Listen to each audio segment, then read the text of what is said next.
In November of 2004, 52-year-old Peter Porco and his wife, 54-year-old Joan Porco, lived in Del Mar, New York in a comfortable two-story home, and they worked for a living. They had been married for over 30 years and they had 2 sons. Christopher was a 21-year-old student at the University of Rochester, and his brother, Jonathan, was a 23-year-old naval officer. On Monday, November 15th, 2004, Peter woke up to start his typical Monday morning work routine. When he didn't get to work that Monday morning, they dispatched a court officer to go make sure he was okay. And so the officer arrives at his house, he knocks on the door, nobody answers, and so he opens the door, and the door hits something on the ground. And there, on the ground, is Peter Porco's body. He's clearly deceased, and he clearly has a massive head wound. Local police show up, they go upstairs, and they find his wife, Joan, in bed, also with a massive head wound, but she was still alive. They quickly discovered that the home's alarm system had been smashed, and a phone line had been cut from the outside. They discovered a fireman's axe that belonged to the Porcos, hidden inside of one of the bedroom closets. The Porco sons had been away during this attack. John was on his submarine in Connecticut, and Chris was at the University of Rochester. And in fact, Chris found out about the attack on his parents when he saw a news report. And so Chris called the police. Here's the recording.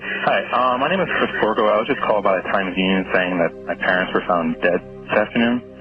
I was wondering if you had any information for me. As you can tell, Chris is extremely emotional. No, actually, he sounds as calm as if he's ordering a pizza, because Chris Porco was actually a psychopath, and he was the one who attacked his parents with the axe. Chris was failing at school and taking out huge loans in his father's name by forging his signature, and his father found out about it. So Mr. and Mrs. Porco write their son a strongly worded email where they tell him this behavior has to stop, but they love him and they will help him get back on his feet. Chris responded by driving home in the middle of the night, sneaking into his house and attacking his parents with an axe. After being struck 16 times in the head, Peter suddenly sat up and began his morning routine. When he was finally ready to go, he headed for the door and then he collapsed and he died. Due to the severity of Peter's head wound, his brain was basically broken and it was unable to recognize he had been gravely injured. So in his final moments, he believed it was just a typical Monday morning going about his work routine, when in reality, he was basically dead after the 16th blow to his head. Joan Porco, she did survive the attack, and after she came out of that medically induced coma, she said she forgot all the details of the attack, even though when she was discovered, she did indicate that Chris, her son, was the attacker. Nonetheless, she got together $250,000 to post Chris's bail, and the two attended the trial together. Chris was very quickly found guilty of killing his father and attempting to kill his mother, and he was sentenced to 50 years to life in prison.